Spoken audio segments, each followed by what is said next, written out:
এখন কি করব, অক্টাল থেকে এটা আমাদের শেষ, অক্টাল থেকে ডেসিমাল করা শেষ। এখন আমরা বানাবো অক্টাল থেকে বাইনারি কিভাবে করতে হয় দেখবো। তো প্রথমে 47.6 এই নাম্বারটা লিখে একটা করে তীর চিহ্ন ব্যবহার করে প্রত্যেকটা সংখ্যার জন্য আলাদা করে মান বের করতে হবে।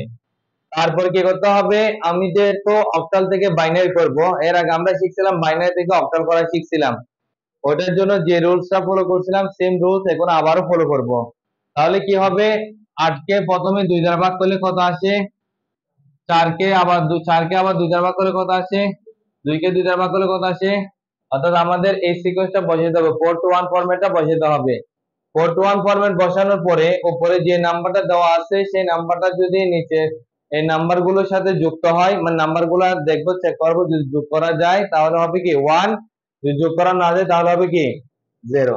তাহলে এখন দেখো 4, এখানে 4 আছে, যেখানে 4 আছে সেখানে কি হবে, আর বাকিগুলো কি হবে 0।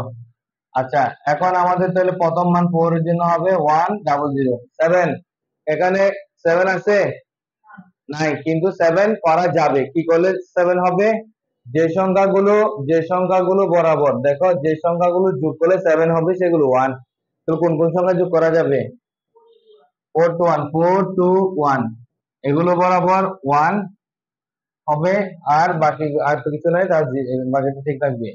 আর 6 কত যোগ করলে 6 হবে, 4 আর 2, এই 4 আর 2 যোগ করলে 6, যেগুলো যোগ করলে 6 হবে সেগুলো 1, বাকিটা কি 0, 1 1 0। শেষ, আমাদের आंसर হচ্ছে অক্টাল থেকে বাইনারির आंसर কি পাচ্ছি, 100,311.110, এটা आंसर। বলো।